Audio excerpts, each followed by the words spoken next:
மணல் கொள்ளை. பாலாறு இங்க போகுது, பக்கத்துல தான் போகுது.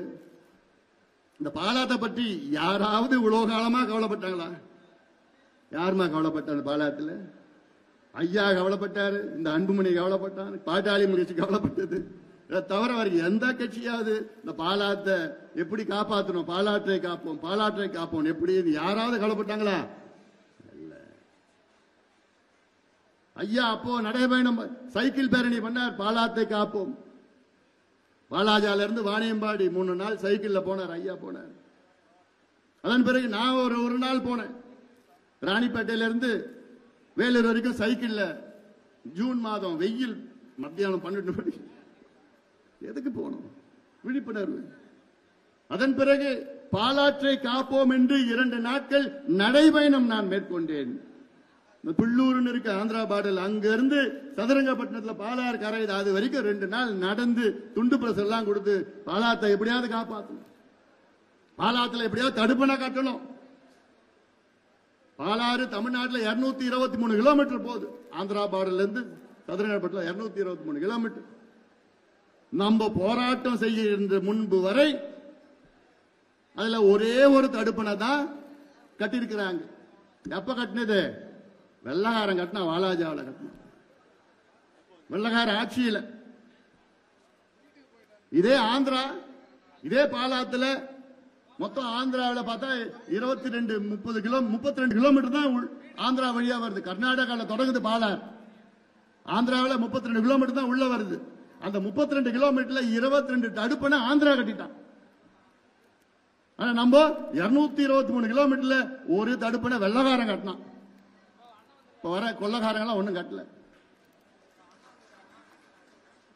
ஏன் கட்டல? மணல் கொள்ளடிக்க முடியாது. தடுப்பணை கட்டிட்டா மணல்ல கொள்ளடிக்க முடியாது. எவ்வளவு பாவம், படுபாவம் இது, படுபாவம். ஆனா நம்ம போராட்டம் பண்ணி இன்னைக்கு 3 தடுப்பணை கட்டி இருக்கிறாங்க. யாருனால? பாட்டாளி மக்கள் கட்சியினால 3 தடுப்பணை பாலாத்துல கட்டி இருக்கு. வேற யாருமே காரணம் இல்லை. அவங்க சொல்லிக்கலாம், நாங்க தான் கட்டணும். ஏன் 67 இருந்து ஆட்சி பண்றீங்களே, அப்ப கட்ட வேண்டியதானையா? நாங்க போராட்டம் பண்ணி, நடைபயணம் பண்ணி, சைக்கிள் போராட்டம் பண்ணி, போராட்டம் பண்ணி, அதுக்கப்புறம் சொல்லிதான் அப்புறம் இப்ப கட்டியிருக்கீங்க. மூத்தூர், ஈசூர் மூத்தூர், அங்க ஒரு தடுப்பணை போராட்டம் பண்ணி அங்க கட்டிட்டாங்க. அந்த தடுப்பணை கட்டின பகுதியில் திமுக சார்ந்த ஒரு பஞ்சாயத்து தலைவர் இந்த மாநாடு, பன்னீர்சங்க மாநாடு முன்பு என்னுடைய அலுவலகத்தில் என்ன பார்த்தார். கரை வேட்டி கட்டி தான் வந்தார். பார்த்துட்டு அந்த மாநாட்டுக்கு ஒரு 10,000 ரூபாய் நிதி கொடுத்தார். கொடுத்துட்டு அவர் சொன்னாரு, ஐயா எனக்கு அவரு ஊர் பாலாத்துல இருந்து 10 கிலோமீட்டர் தள்ளி உள்ள இருக்கு. அவர் சொன்னார், ஐயா எனக்கு 26 ஏக்கர் நிலம் இருக்கு. இவ்வளவு வருஷமா நான் அந்த 26 ஏக்கர்ல வெறும் 6 ஏக்கர் தான் என்னால விவசாயம் பண்ண முடிஞ்சது. கிணத்து விவசாயம், கிணத்து பாசனம். ஆனா என்னைக்கு இந்த தடுப்பணை கட்டினாங்களோ ஆண்டு முழுவதும் என் கிணத்துல முழுசா தண்ணி இருக்கு. 26 ஏக்கர்ல நான் இன்னைக்கு 22 ஏக்கர் நான் விவசாயம் பண்றேன். அவ்வளோ தண்ணி இறைச்சியும் என் கிணத்துல 3/4 தண்ணி எப்பவுமே இருந்துட்டு இருக்கு. இதற்கு காரணம் நீங்க தாயான்னு என் காலை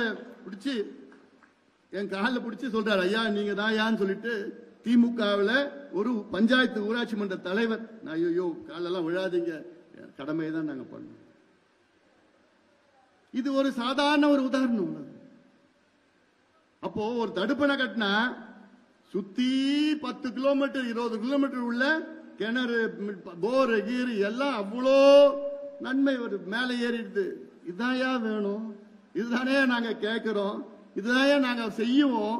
எங்களுக்கு ஆட்சி அதிகாரம் இருந்ததுன்னா கையெழுத்து டக்குன்னு பாலாத்திலையா ஒவ்வொரு 10 கிலோமீட்டரும் தடுப்பணை கட்டு, 23 தடுப்பணை டக்குன்னு கட்டிடுவோம். மழை காலத்துல மட்டும்தான் தண்ணி வருது. முன்னெல்லாம் ஒரு காலத்துல பால் போன்ற ஆறு 2 கரையை புரண்டு போவோம். பால் ஆறுன்னு வச்சாங்க. இப்ப ஆந்திராவில் கர்நாடகா தடுப்பணை கட்டிட்டான். இதெல்லாம் உங்களுக்கு சொல்லி இதெல்லாம் நீங்க செய்யணும்.